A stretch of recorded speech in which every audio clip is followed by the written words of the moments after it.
એને તમે છૂટ આપો છો કેમ કે 45 લાખ રૂપિયા લઈ લીધા છે, એના ખાલી ફોટા પાડવાના 45 લાખ રૂપિયા લીધા છે આ લોકોએ.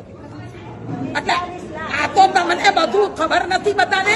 બાકી આ બધા જે કરી રહ્યા છે એ બહુ ખરાબ કરી રહ્યા છે. હું તેમ કહું, બધા જૈનોને આહવાન કરો, બધા જૈનો અહીંયા આવો અને બધા જૈનો આવી આણંદજી કલ્યાણજીની પેઢી પર હલ્લા બોલ કરો અને બધા એને નીચે ઉતારીને ઘર ભેગા કરી દો.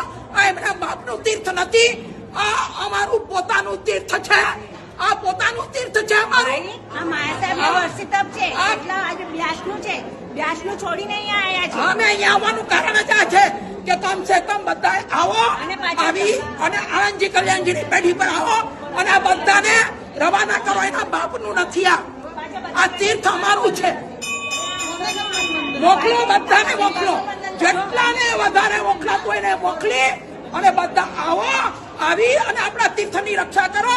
ખાલી જાત્રાઓ નથી કરવી, ખાલી જાત્રા કરીને કાંઈ નહીં મળે તમને, પણ તમે આ તીર્થની જો રક્ષા કરવા માંગતા હોય તો આગળ પણ બહુ બધા બલિદાન આપ્યા છે. મને બીક નથી, કદાચ મને મારી નાખે તો હું મરવાય તૈયાર છું. હું મરવાય. સાંજ સમાચાર ફેસબુક પેજને લાઇક કરો, વિડીયો શેર કરો અને વધુ વિગતવાર સમાચાર માટે sanssamachar.net વિઝિટ કરો.